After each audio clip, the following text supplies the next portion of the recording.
लाल सलाम। मी आशा सेविका गेल्या 17 वर्षापासून योजना कर्मचारी म्हणून काम करते।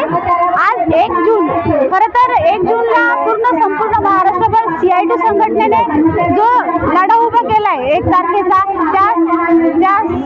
त्या आंदोलनामध्ये आम्ही सर्व महाराष्ट्रामधल्या सर्व आशा सेविका उपस्थित झालो आहोत। खरं तर शासनाला एकच मागणी आहे आमची की मानधन नको, वेतन हवे। गेल्या कित्येक दिवसापासून आमच्याकडून ऑनलाईन कामं असतील, बाकी सक्तीचे कामं असतील, कोणतेही काम आले की आमच्या आशा सेविकांना करून घेतात, पण आमच्या शिक्षणाचा, आमच्या आरोग्याचा प्रश्न मार्गी लावायला सरकारकडे वेळ नाही। एकीकडे महिला सक्षमीकरणाच्या गप्पा करायचा, मात्र 8-8, 9-9 महिन्यापासून आमच्या आशा सेविकांना पगारापासून वंचित ठेवायचं हे शासनाचं धोरण आहे। त्याचबरोबर जे कामगार कायदे त्यांनी रद्द केले ते परत अंमलात आणावे आणि कामगारांना न्याय मिळावा।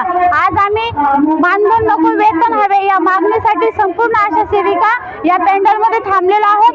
शासनाला एकच कळकळीची विनंती की आम्हाला कित्येक दिवसापासून आमच्याकडून वेठबिगारी सारखं काम करून घेतात, आमच्याकडून वेठबिगारी सारखं काम करून न घेता समान कामाला समान वेतन आम्हाला मिळालं पाहिजे। मानधन नको, वेतन हवे।